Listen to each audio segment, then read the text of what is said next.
Greetings. I'm happy to be presenting the paper titled Pain, Paint and Healing, a study of the effectiveness of facilitative arts therapy with women survivors of violence in Kerala. The study focuses on gender based violence, narrowing down the focus to intimate partner violence and the implications on women's well being, fear, uh, and depression, anxiety, and several other things. And it looks into the efficacy of the interventions that were provided, interventions specifically speaking of the art based interventions, facilitative arts therapeutic interventions, which focused on providing psychosocial support to women for enhancing their self esteem, self worth, body positivity, reduced fear, resilience, and mutual aid. The study focused on 204 respondents who were survivors of domestic violence, intimate partner violence to be very specific, and belong to lower socioeconomic strata in the state of Kerala, India.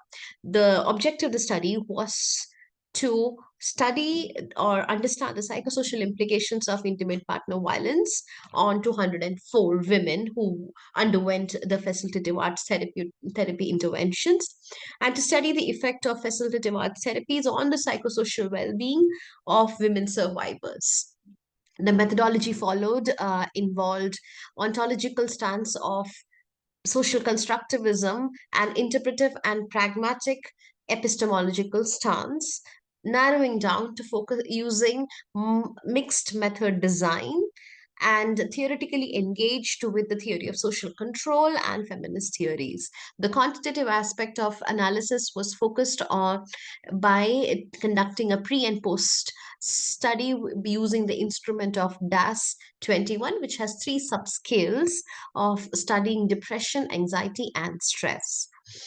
And the qualitative aspect, the narratives and the verbatim were subjected to thematic analysis by grouping the codes and categories and forming themes.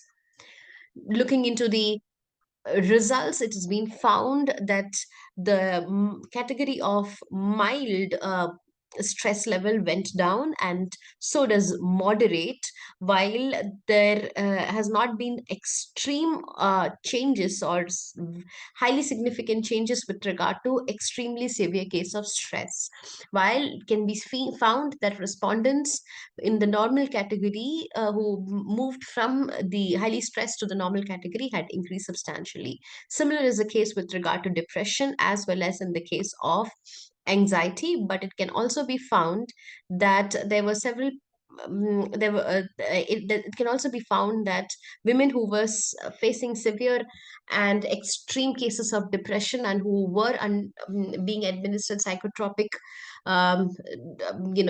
medication over a period of time, psychiatric medication over a period of time, took while to heal, while it was more of those in the mild and the moderate categories who showed more resilience than the other. The qualitative analysis indicates themes such as beatings, that is categorized as a physical harassment, the violation of the consent, profanities and the verbal abuses that they underwent, expressing and speaking up, assertiveness, resilience, mutual aid, motivation, the void in the vacuum, self doubt, and the fear.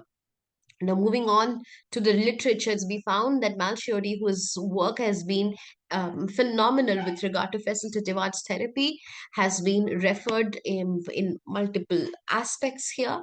And the literature also focuses on McGregor's work extensively. And the literature with regard to India has also been referred to, but there is a paucity that is observed. Although a lot of literature with regard to facilitative art or engagement with art and women and healing is culturally located in the Indian literature.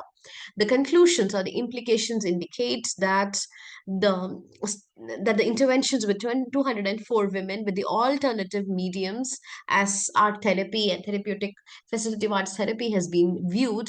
These mediums are an effective tool for helping the pulverized women, the subaltern, to speak the art forms and the outputs conceived by the women linked to folklore, culture, narrative, and visual discourses that capture and release the fears and anxiety trapped in the form of silence. Thank you.